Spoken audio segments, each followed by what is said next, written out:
Magandang araw, ako po si Sir Ariel, ang ALS lover ng Edtech Unit.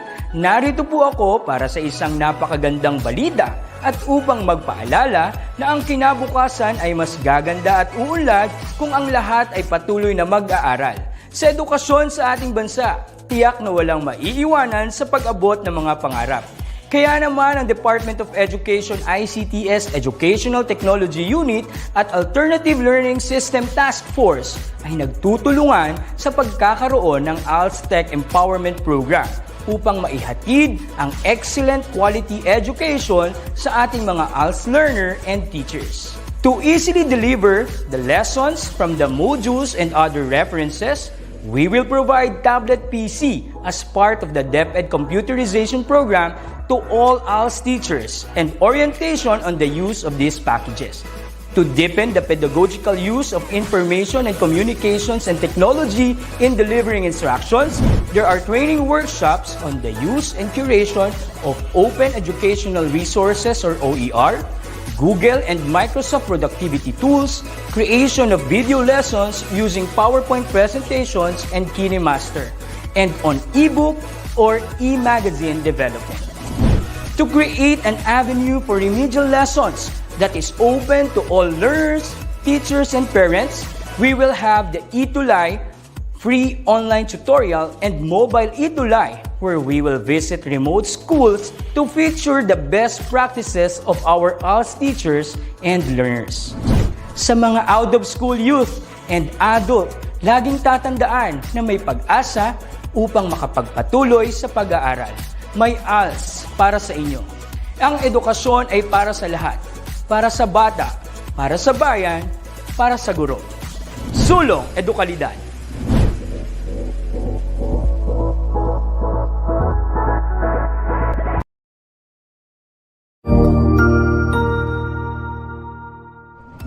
Magandang araw, Sir Wilbur po, at your service. Narito ang ETUlay upang gabayan ka sa inyong pag-aaral upang lubos na maunawaan ang iba't ibang paksa o subject. Ang ETUlay ay isang free online tutorial class na pinangungunahan ng ICT's Educational Technology Unit sa pamumuno ni Undersecretary Elaine Del B. Pascua. Ang programang ito ay hindi lamang para sa mga bata, kundi ito rin ay magsisilbing gabay sa mga magulang at mga guro kung paano nila ituturo o gagabayan sa bawat asignatura ang kanilang mga anak o mga estudyante. Sa kasalukuyan, ang self-learning module mula sa rehiyon ng Calabarzon at kilala sa tawag na pivot ang ginagamit sa ating ETUlay online class. Kaya ano pang hinihintay ninyo? Ihanda na ang inyong mga ballpen o lapis, papel o kwaderno at samahan kaming itulay ang pagkatuto para sa bawat batang Pilipino. Sama-sama tayong magtutulungan para malampasan ang mga hamon sa panahong ito. Halina't matuto kasama ang inyong online tutor sa oras na ito.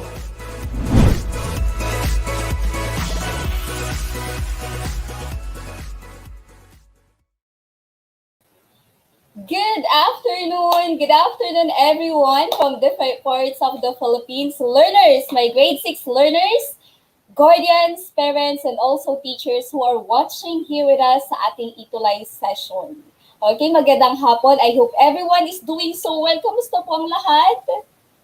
Okay, it's Tuesday again. Definitely our Choose English Day.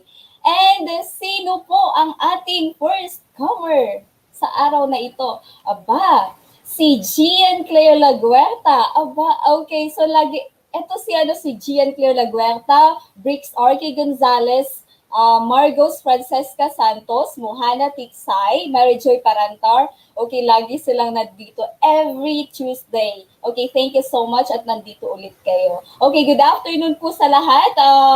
Brix Arky Gonzalez watching from Malimpampang Elementary School, San Ildefonso, Bulacan. Okay, and Corazon Inang Amang and Joanna Alpea Cruz from SSDR Bustos District, SDO, Bulacan. Good afternoon po. And once again, I'm your tutor for today. I'm Tutor Jazz for your English 6 lesson or session. Okay, since our time is just for 40 minutes, let's start this discussion. So allow me to share my screen. Naka-share na pala. I'm sorry.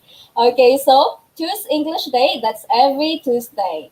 This afternoon, still quarter 3. Okay, this time around, we are going to talk about inferring meaning of content-specific words, focusing on the word journalism. Okay, so ano kaya pag-aaralan natin yung journalism this time? But let me give thanks muna sa division ng Pasig City for the self-learning module that I will be using this afternoon.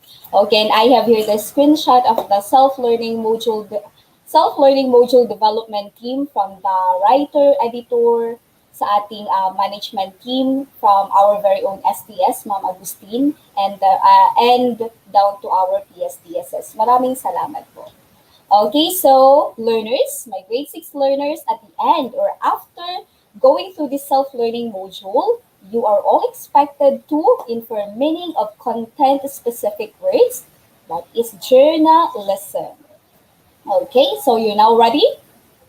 Okay, ihanda ang activity notebook, okay, and your pen also. Alright?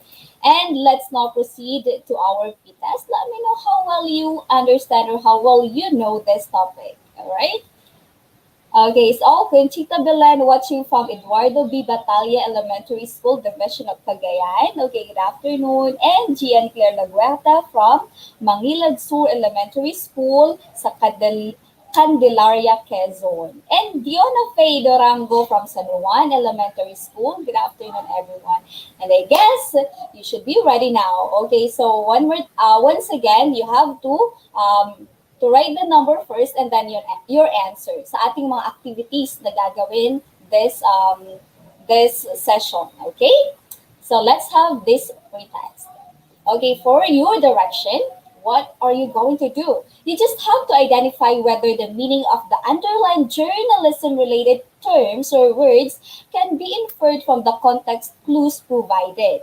Okay, put a check mark if the meaning of the underlined words can be inferred in the sentences and a cross mark if it isn't.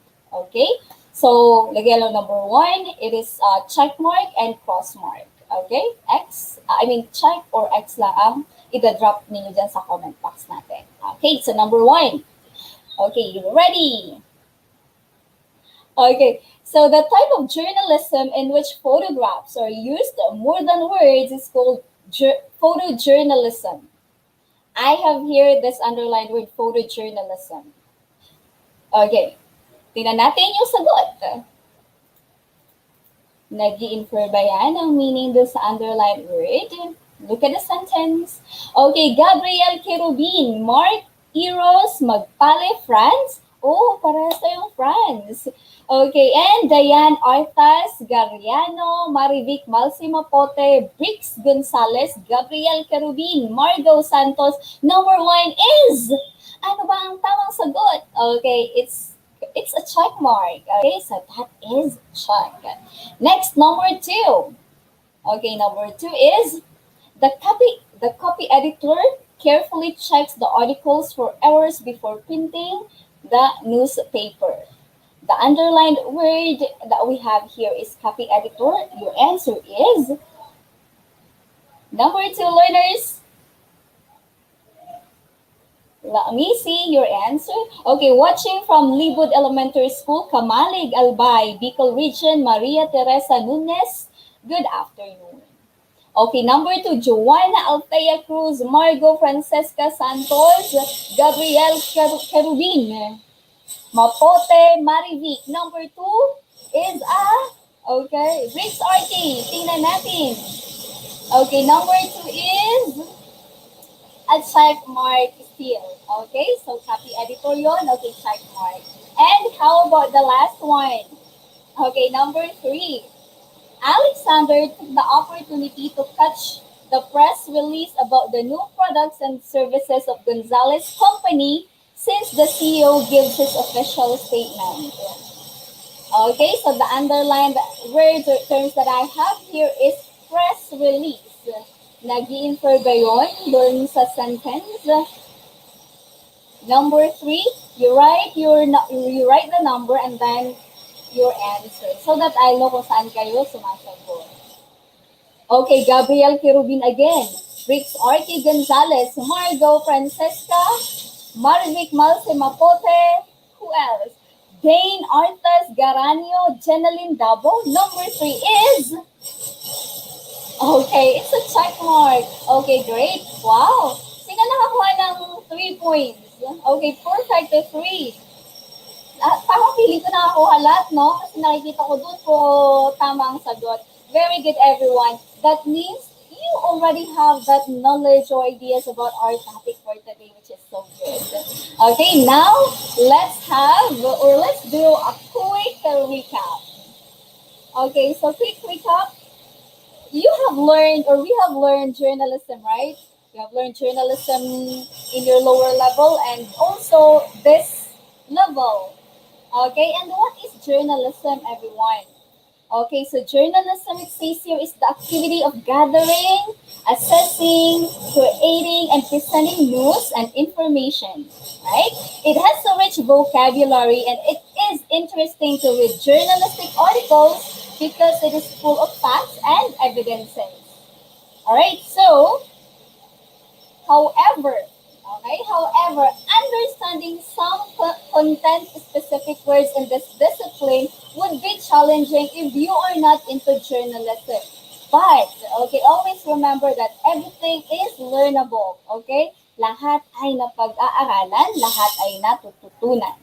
Okay, so let's have this. Okay, a moment. Okay, so let's now proceed to our lesson. To infer, a moment. Okay, here. To infer the meaning of terms used in journalism, a reader may use various strategies to fully understand a journalistic text, such as using affixes, roots, and context clues. Okay? So para mas maintindihan natin yung mga journalistic text or terminologies in journalism, we can use several or various strategies so that we can fully understand them. Okay? Through what? Through the use of affixes, roots, and context clues. So today, let us use the context clues to infer the meaning of content-specific words in journalism. Okay?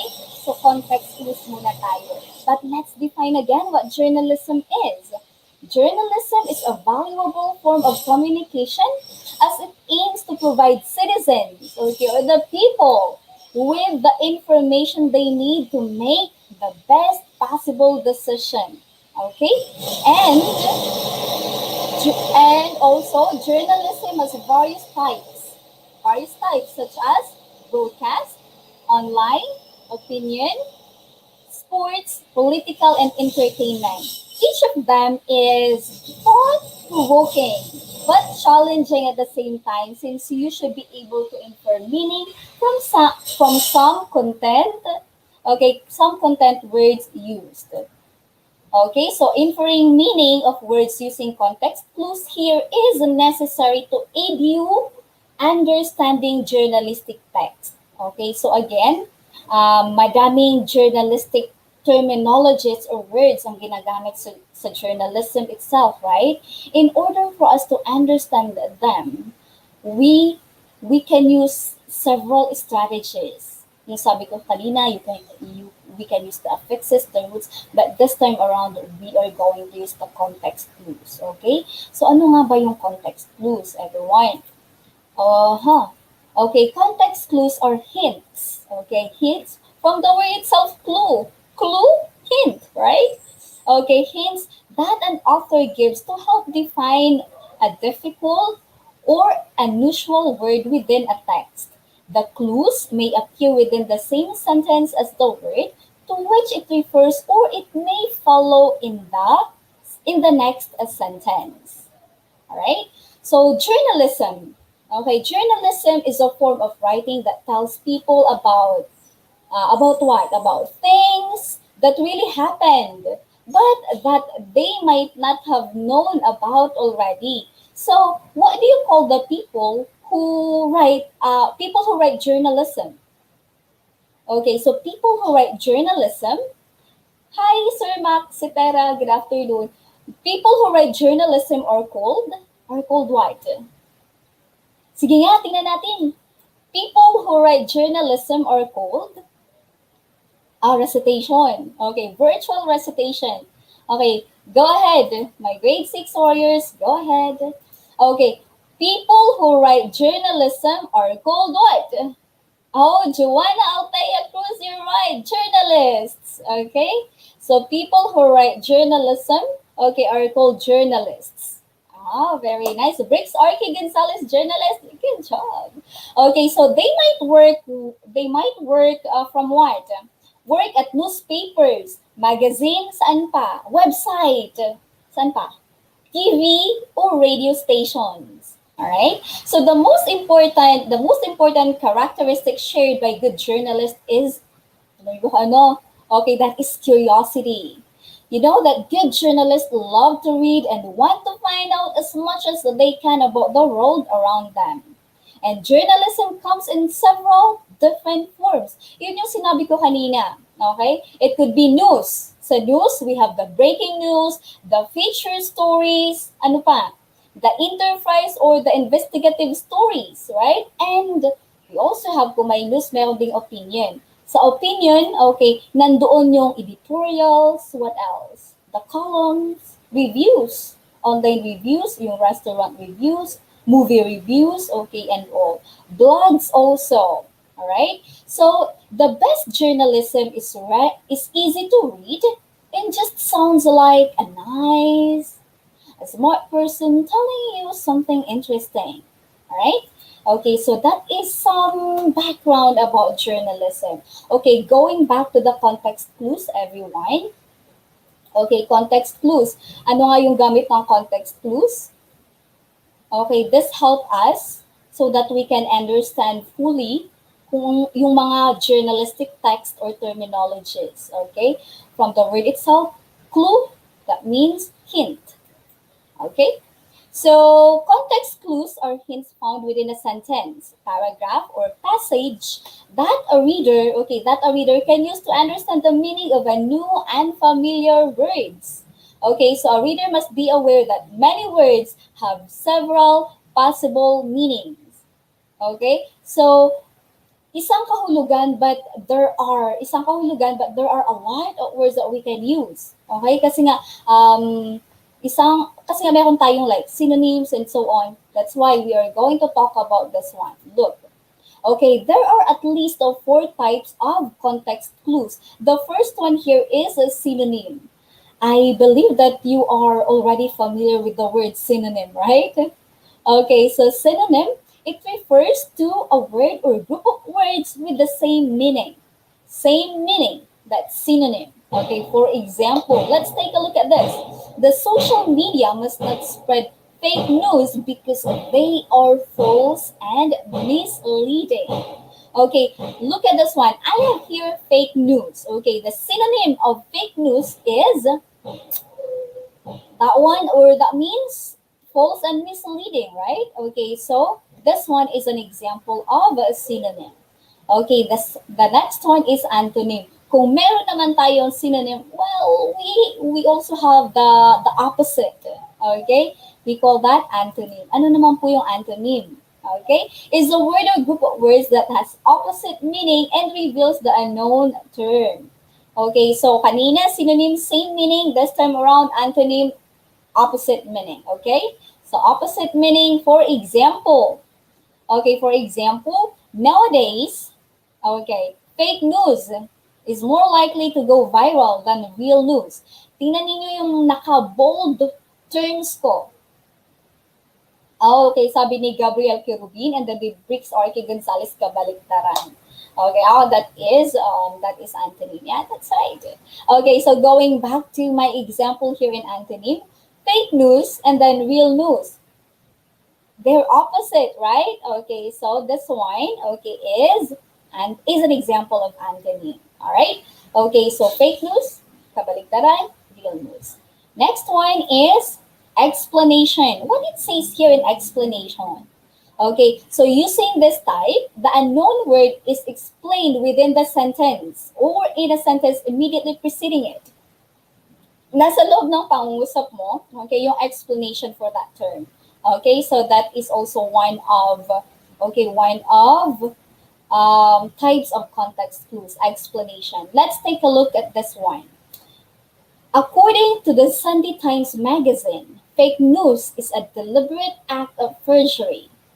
If something is forged, something is falsified. Okay, fake news, merong explanation. Okay, if something is forged, something is falsified, this one is deliberately act of forgery. Do you know what forgery means? Okay, anong forgery? Okay, oh hi, Briggs R.K. Gonzalez, watching from Malimpampang Elementary, San Ildefonso, Bulacan. Okay, good afternoon, Ma'am Wilma Soriano. Okay, so forgery, this is the crime or illegally copying something in order to deceive someone. Okay, so last one, number 4. Okay, number 4 is example. So meron na tayong synonym, antonym. The third one is, what is the third one? Example, explanation. Okay, and the fourth one is, okay, so example. Ano naman to example? So the sentences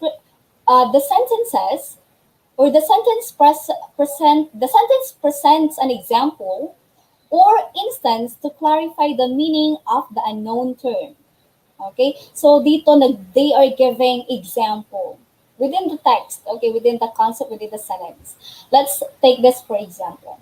Sometimes people hope that some fake news are real, such as a 30% immediate salary raise or an all expense paid for out of the country company team building. Okay? So merong ditong example such as, and then the one that I have written in bold terms. Okay? So that's the example. Okay, so those are the at least 4 types of context clues. So yun ay magagamit natin so that we can easily understand those journalistic terms, terminologies, and familiar words. Okay? And let's now proceed to, okay, guided practice. Okay, so guided practice. Okay, ready your activity notebook again, my grade 6 warriors. Okay, so let's have some exercise. Okay, for the directions, you have to read the following sentences, then infer the meaning of journalism-related words based on the given context clues. And let's try to explain that later. Okay, so the first one, number 1. Oh, okay, so pag-drop na ng sagot ninyo, ha? Okay, so tingnan natin. The lead of a news story tells the reader the most important information. So even if you don't read the whole article, you would have the bird's eye view of the story. Okay, so is this? Okay, what's one? Okay, so the meaning of the word lead, okay, lead in here, the one that I have underlined in the sentence, can be inferred from what? From the given context clues. Lead is the most important part since it gives the summary of an article. Okay, so that's it. How about for number 2? Okay, number 2. If you don't want to be accused of plagiarism, you must not copy somebody's words or ideas as if they were your own. Okay, so in this example, plagiarism means copying or taking someone's words or ideas as if they were your own. Okay, and how about for number 3? Okay, number 3. The newspaper's banner is pretty hard to miss. This attention-grabbing headline features the largest font on the page and spans the entire width of the paper. Okay, so the word banner is clearly explained in the given sentences. Okay? So ano yung type ng context clues na ginamit dito? For number 3. Okay? Explanation. Okay, explanation is the type of context clue used in this example. All right? Okay, so let's have activities. For your activity 1, okay, tingnan natin kung may natutunan. Okay, so for your instruction, learners, put a check mark if the meaning of the underlined words can be inferred in each sentence and cross mark if not. Okay, ngayon lang pumapasok ang comments niyo. Okay, so Margo Francesca Santos, yung number 3, tama yung explanation. Okay, Rexel and Kahulugan. Hi po, watching from Cagayan de Oro City. Good afternoon. Okay, so let's now proceed to our activity 1. Okay, check mark or cross mark. Okay, so the editor is in charge of editing and controlling the articles in magazines and newspaper. What is that one? Underlined words can be inferred in each sentence. Ang underlined word ko here is editor. Number 1 is it a check mark or a cross mark? Okay, Charles, Ivan, Landingan, Salvador, Ashlyn, Margot, Santos, Alcris, Adriano, Marivic, number 1. Okay, our answer is... Okay, that is correct. Okay, a check mark. Good. How about for number 2? Okay, number 2, learners. Even if you are not an official writer, you may still contribute your articles to the school paper. The underlined word that I have here is contribute. Does it infer to the given sentence? Number 2. Okay. Lagyan ng number ha, your number and your answer. The number and the answer. Okay, number 2. Contribute. Okay, contribute yung aking underlined word. Oh, Angela Grace Villas. Okay, that's right. Okay, that is a cross mark. Okay, so the answer is cross mark. Next, how about for number 3?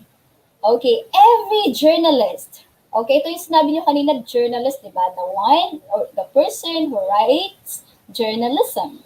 Okay, so every journalist exercises freedom of press. It is the right of newspapers to publish stories and articles without being controlled by the government. Number 3, is it a check mark or a cross mark? Let me see. Okay, Gabriel Kirubin, check. Marivic Mapote, Joanna Alcaya Cruz, check. Who else?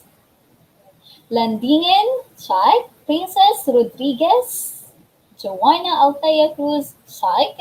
Tingnan natin kung tama yung sagot ninyo. Okay, and our answer is, okay, a check. Okay, this one is a check mark. Freedom of press. Okay, and let's now proceed. Oh, sino ang nakakuha ng perfect 4? Did you get perfect 4? That's amazing. Okay, so let's proceed to I'm sorry. We have another one pa pala. Okay, so here, fake news. Okay, number 4. Fake news is false or misleading information presented as news.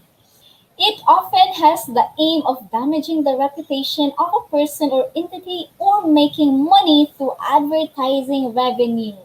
Number 4, is it a cross mark or a check mark? Let me see your answer. Angeli Villas, Charles Landingen, Mark Eros Magpali France, Gabriel Carubia, Mapote,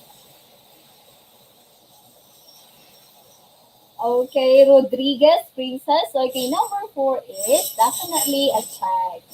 Okay, fake news. False and misleading information. Okay, next. Okay, for our wrap-up, let's see if Okay, let's see. Let's wrap everything up that we have talked about a while ago since we still have 9 minutes more. Okay, here. Ano ang gagawin ninyo? Simply, you just have to complete. Okay, complete the following statement with the appropriate words. Choose your answers from the words in the box. Okay, I have here 5 words in the box. We have the context clues, the information, journalism, communication, and hints. Okay? So, yan yung choices ninyo in answering the paragraph below. Okay, so blank is a form of blank that is considered valuable as it aims to provide citizens or the public with the blank they need to make the best possible decision. Okay, what is it? Sige nga, yung 1, 2, 3. Yung first 3 blanks.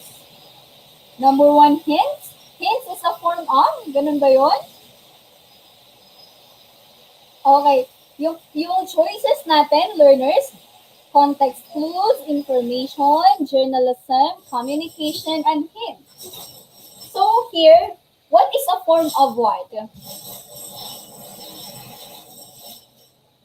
Nakikita nyo ba? Okay, so here, journalism, the first blank is journalism. Journalism is a form of communication. Oh, very good, Margo Francesca Santos. Okay, journalism is a form of communication that is considered valuable as it aims to provide citizens with the information they need to make the best possible decision. Okay, nakakuha si Margo Francesca Santos. Okay, good job. And next, blank or blank? Ano yung last 2 blanks natin? So maybe number 4 and pang-apat and pang-5 natin. Ang natitira na lang natin ay context clues and hints. Okay, who is this one? Kahulugan, context clues. Tama po. Context clues are. Okay, great. Okay, context clues are hints that an author gives to help define a difficult or unusual word within a text. Okay, so the clues may appear where? Within the same sentence or as the word to which it refers, or it may follow in the next sentences. Okay, tama po yan. Number 5 is hint. Tingnan po natin, sabay-sabay nating ulitin ha. Let's read it all together. Na kahit nandyan kayo and I'm here, okay, you do it still. Okay, are you ready? Let's do it. Okay, and 1, 2, 3, let's read together. Journalism is a form of communication that is considered valuable as it aims to provide citizens with the information they need to make the possible decision. Okay, to make the best possible decisions. Next, context clues or hints that an author gives to help define a difficult or unusual word within a text. The clues may appear within the same sentence as the word or to which it refers, or it may follow in the next sentence. Okay, so please remember this. Okay, these sentences. Right? Okay, next one. Okay, for our valuing part, I have here a poem from Maria Ninfa M. Gonzalez. Okay, the title of the poem is Fake News. Okay, sige, break muna tayo. Good afternoon, Maricel Fidel, watching from home. Happy learning. Yes, happy learning. And also, Althea Nicole Bayani from Biclat Elementary School, grade 6, JP Rizal. Okay, and let's now proceed to this poem. Okay, what it says here. Okay, so let's read it together. Okay, all together, let's read it. Fake news creates misinformation. It could harm somebody's reputation. Better check the source of misconception, or you'd come up with a wrong decision. Fake news are blatantly false notions, that disrespect and damage a person. So, have a kind and compassionate heart because journalism is a noble art. That is from Maria, Ninfa, and Gonzalo. Okay? So, now, ano ang gagawin ninyo learners? Since you're still going to meet next Tuesday, I'm going to give you this as your homework. Okay? You will have this as your homework.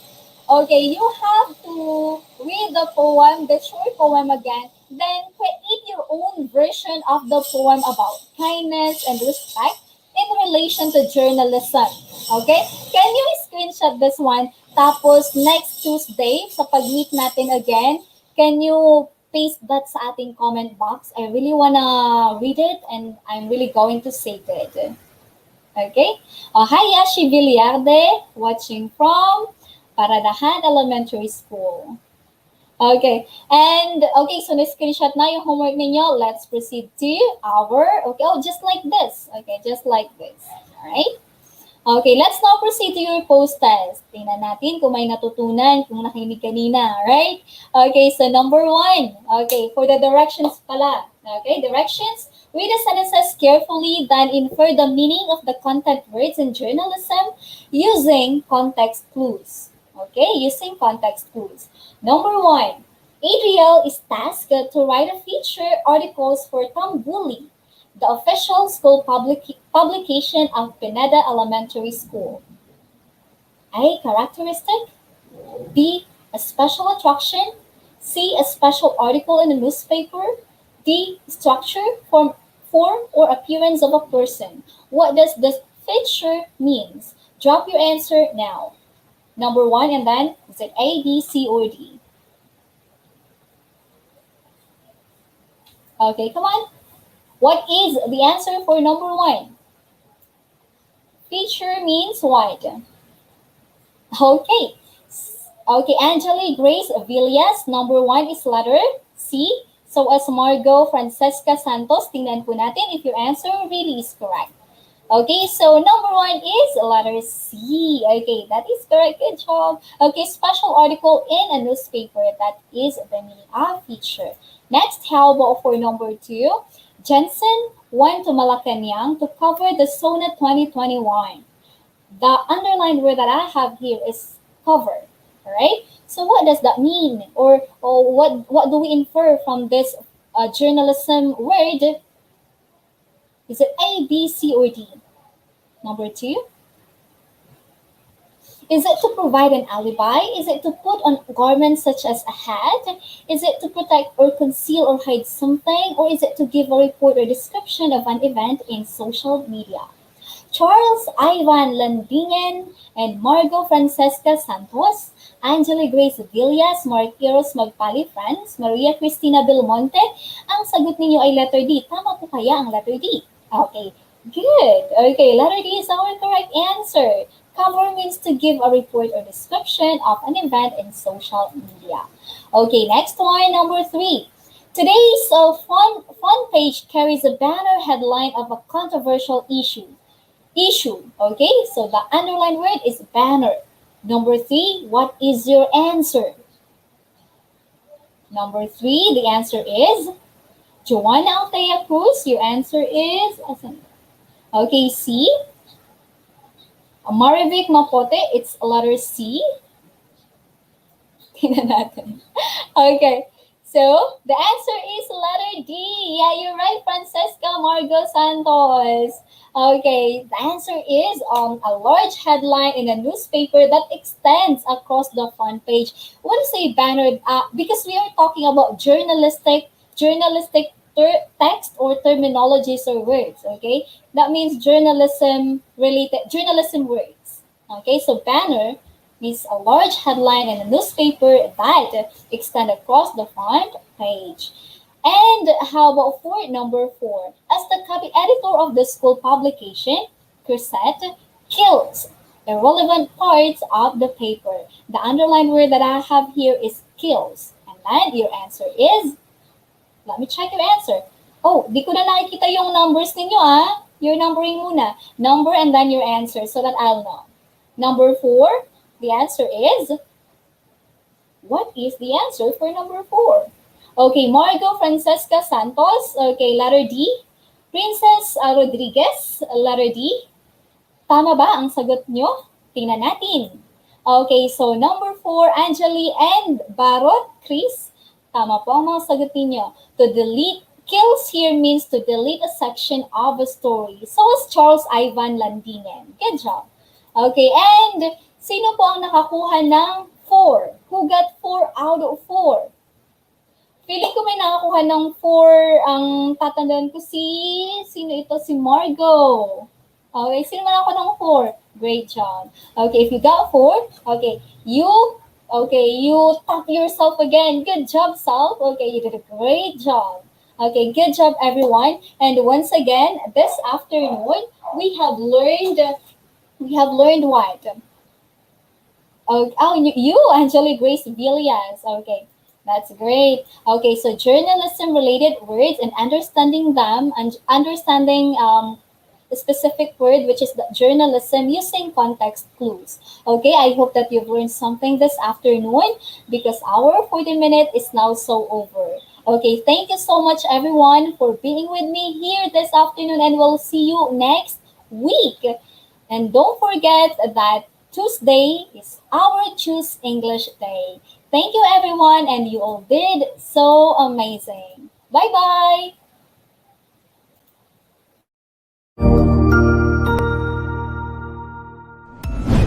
Sigurado ako na marami ka na namang natutuhan sa ating ETUlay tutorial session ngayong araw.